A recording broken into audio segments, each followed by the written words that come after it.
Can I go to David first? In terms of your background as an electrical engineer and your understanding on the chips is very relevant to this conversation. And then my initial intro on AI sovereignty, how do you see, because all the minerals what it'll take to make a chip is here. So how might we, as in we've been talking about digging and sending, my American friends calls us, we are a first world economy, a first world country with a third world economy, as in we export cattle and rocks.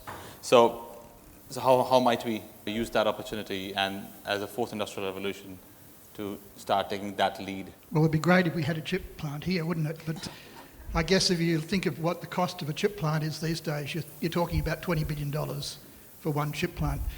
But when people talk about chip plants, what they don't really realise is that the core technology there is the extreme ultraviolet lithography technology, which is ASML. So they are very, their books are full in terms of who's buying those, and companies like Samsung and Intel and TSMC place orders for those machines years in advance. And so you've got to be realistic in terms of our opportunity around chips. It would be great, and certainly in a past life, that was a conversation I had with government to try and see whether we could do that. The appetite wasn't there. We had a focus on software rather than hardware. And it's interesting these days, we're now seeing hardware as a strategic asset. But has that ship sailed? I don't know, but it certainly would take a tremendous effort. Our alliances would have to be very strong, and there's only a few countries that would be able to accommodate those sorts of factories. And you're seeing that with the CHIP Act in the US.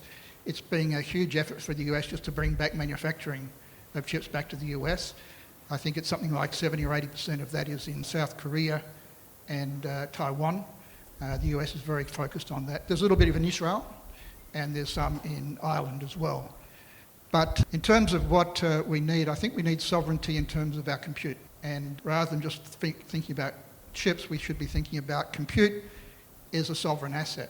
Mm-hmm. And I think governments need to think about what is our compute strategy so that we're not relying on compute overseas. Because we've got a few submarine cables. It could be very easy just to chop that off.